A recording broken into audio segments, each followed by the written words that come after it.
If you're over 60 and you're thinking about moving, I swear this is a must-watch video.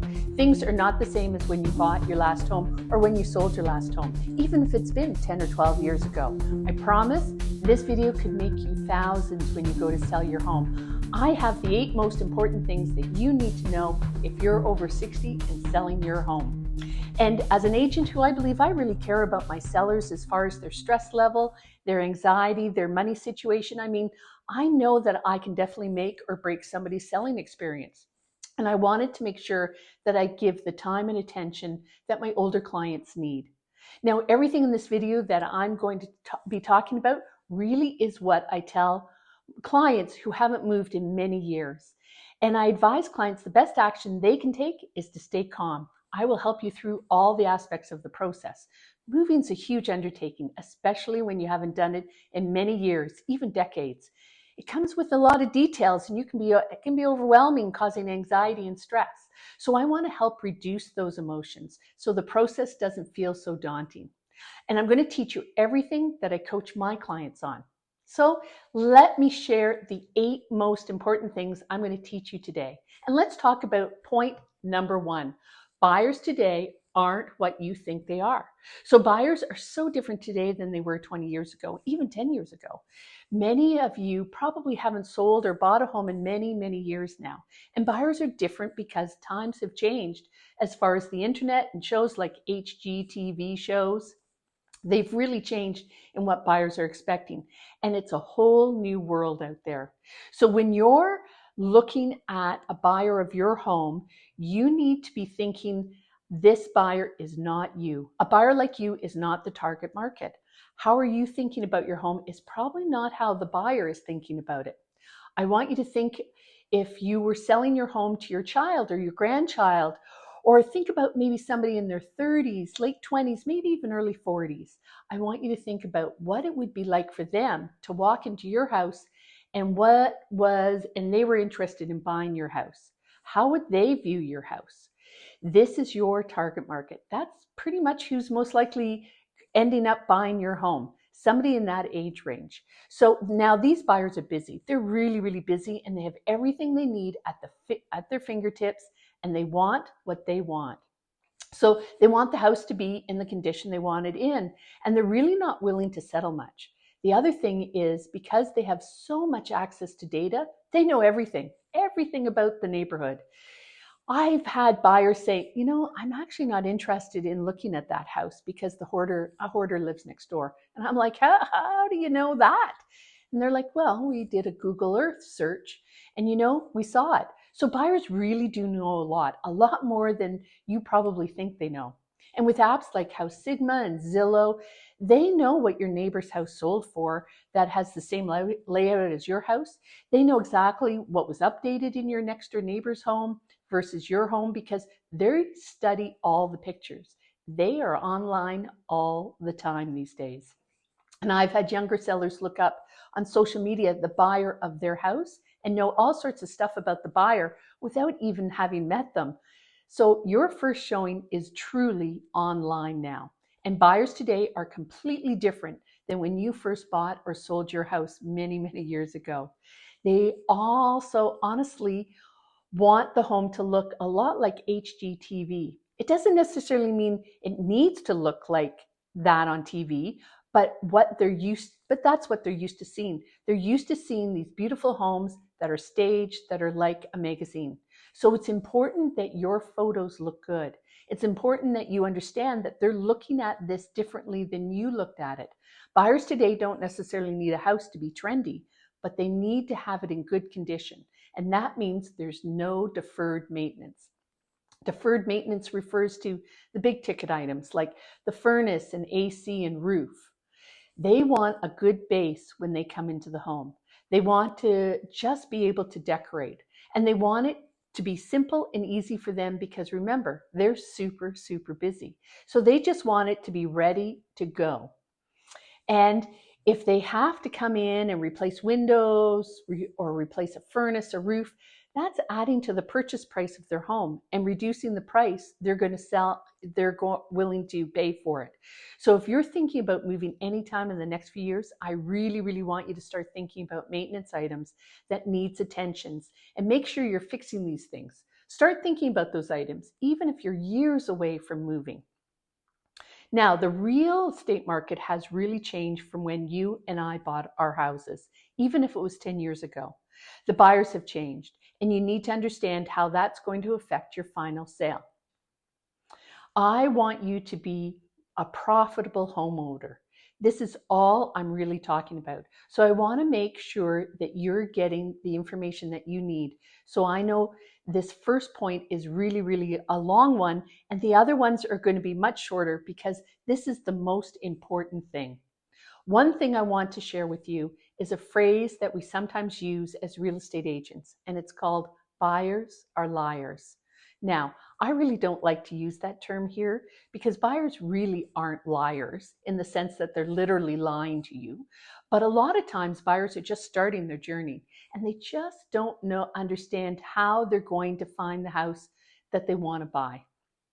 So they may say to you, I love it. Or they may say to the agent, yes, let's write an offer. And then they change their minds. So you really need to understand buyers. While you're hearing information from them, they kind of do lie a little bit about it, but they're mainly lying to themselves. I'm not telling you they're bad people in any way whatsoever. They just don't know.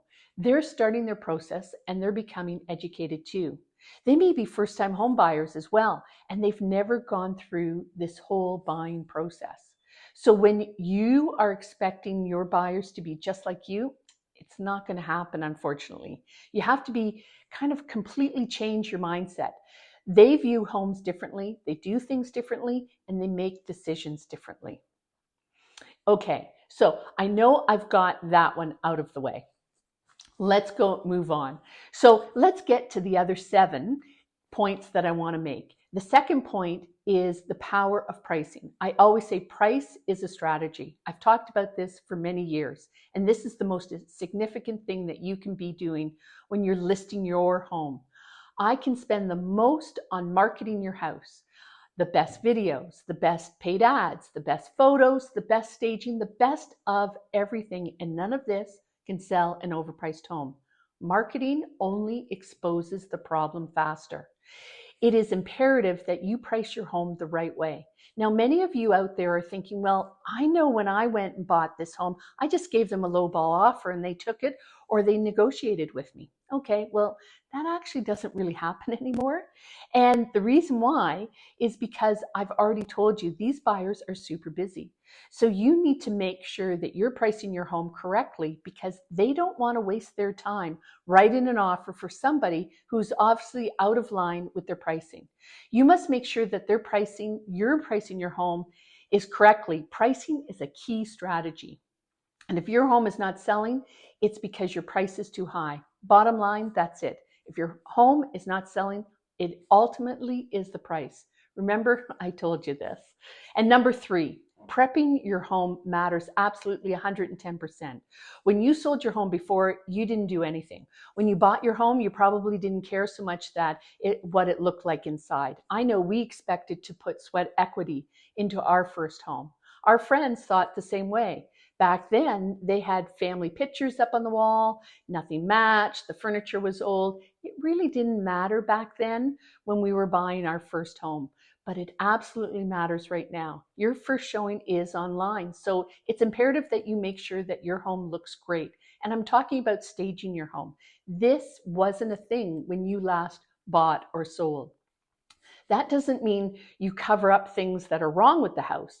And I get a lot of comments from people who are always saying, oh, you mean you're hiding things? You're telling them to fake the house's condition. No, I'm not saying that. I'm telling you that we need to make your house look the best it can be. And then you need to take great photos. No matter what the price point your house is at, you have to, and it's imperative you take great photos. Because remember, your first showing is online, and those photos matter. And those buyers who are super busy, who talked to you about before, just like your children are going to swipe right by the house because they're not going to like the photos. They're not going to go like the way the home shows. So this is really imperative that you understand how to get your home ready to sell. And staging is a big deal.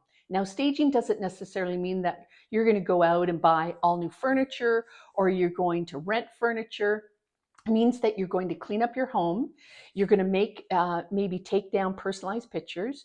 You're going to rearrange your furniture to make rooms feel bigger. Maybe you're going to buy a few accessories to make the home look better. And maybe you're going to paint. Okay, paint. Oh, please, paint, paint, paint. Paint is the most important, least expensive thing that you can do in your home. I've talked about this about 100 times. Like if you think that your home is fine because you painted it and it's red or it's green and the buyer can just come in because they're going to do it themselves. I hear this all the time. They'll do it themselves. That's what I hear. Well, they'll get to choose their colors. Buyers are just going to do it themselves. Well, they won't. And the reason they won't is because they're maxed out on the number that they want to spend on the home. And so when they see that a home has to be repainted or the whole house has to go with the furniture, they will walk away right away from that home. Remember, it doesn't show well in photos. So you have to make sure that your paint colors are neutral. You want them to be a little bit of a warmer gray neutral, not a cold gray, okay? Because those colors have changed too.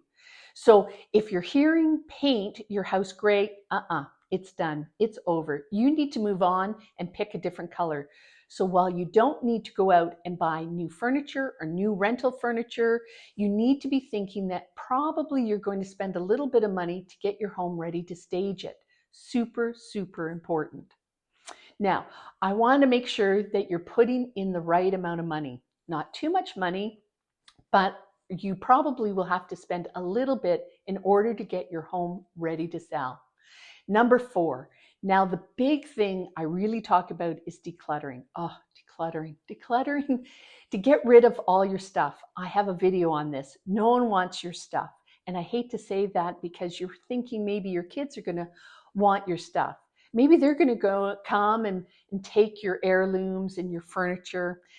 I'm finding that most children do not want their parents' stuff because they're trying to actually minimize themselves. Their homes are smaller usually, and they don't want a lot of antique furniture. It's just not really in. And so generally, they don't want your stuff. Now, you can sell your stuff, you might be able to, but the other thing is your stuff probably isn't worth as much as you think it's worth. And that's also another issue. So if you have a lot of stuff, and I highly recommend that you are starting the decluttering and giving away process as soon as possible, like years ahead of time, because it could take you months and months to go through everything.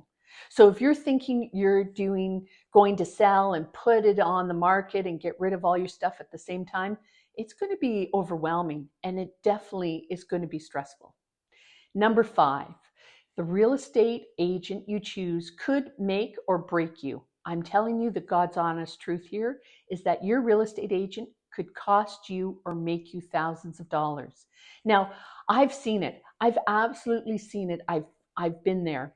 I've watched sellers who have lost a ton of money because they chose the wrong agent. And I've also watched sellers make more money because they've chosen the right agent. So the agent in your town who maybe has been in the business for years, I'm going to say there's really a good chance that that agent probably is not the right agent. And I say that with love and caring, but times have changed, definitely have changed. And if you have an agent who you're hiring because you play pickleball with, or because they go to the same country club, or you just know them from around town and everybody uses them, well, it may not be the right agent for you and your downsizing needs. Now, I'm not saying that they're bad at all, but they're used to doing things the way they're used to doing things for themselves the last several years, maybe decades. And then times have changed. The real estate industry is much more of a business today. And when you get a real estate agent who has support, it's a little bit different. And I'm going to go out out there thinking my friends and my family have to hire me to sell their home just because they know me. I feel that I'm competing based upon how good I am, and I'm going to help them get to closing. So if you're using the agent who sells just a lot of real estate in your town because that's who everybody uses, I want you to make sure you're vetting that agent out.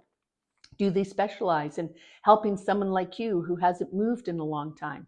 Are they about the transaction or the relationship? That makes a huge difference. And do they understand your needs about move managers? Are they willing to do some hand holding with you and provide more guidance? You get what you pay for, definitely. Think of it this way. Who sells the most hamburgers? Everyone always says McDonald's. They do sell a lot of hamburgers. They are very successful. And if you wanted a really great hamburger, one that is customized to you, maybe has extra bacon or special type of cheese or caramelized onions, would you go to McDonald's? No, you wouldn't. McDonald's offers different quality than a specialty burger place. The same goes with real estate agents. If you're looking for a discount agent, you're going to get a discount agent.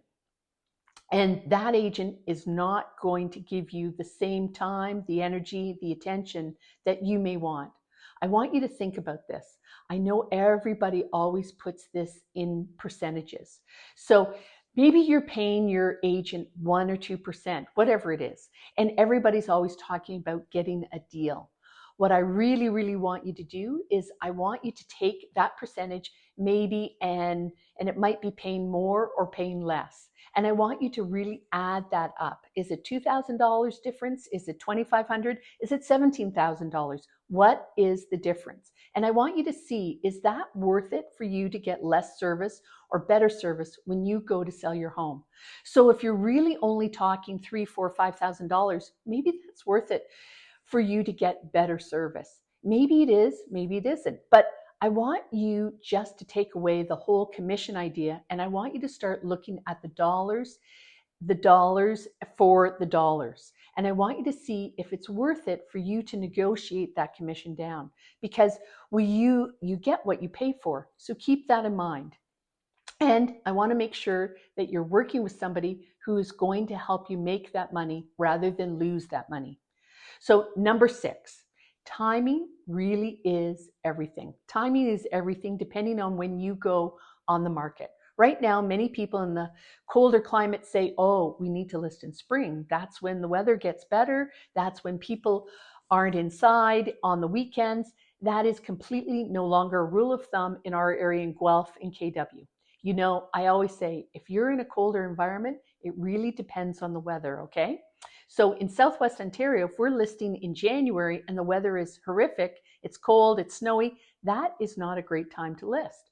But if the weather is good in January, yeah, put it on the market. The best time to sell is when you are ready. The only times I don't like to list are really the kind of week before Christmas and New Year's, because nobody really wants to see homes. And then it's just completely kind of lost in the shuffle of that season.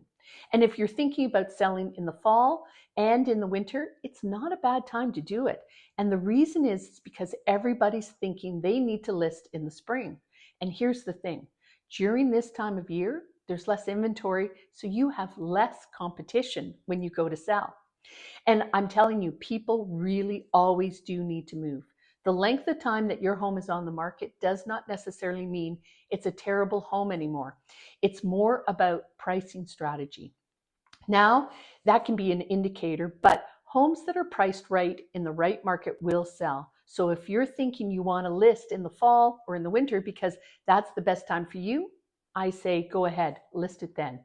Don't just wait until the spring market, because remember, in the spring market, there's more competition and you have to work harder to stand out.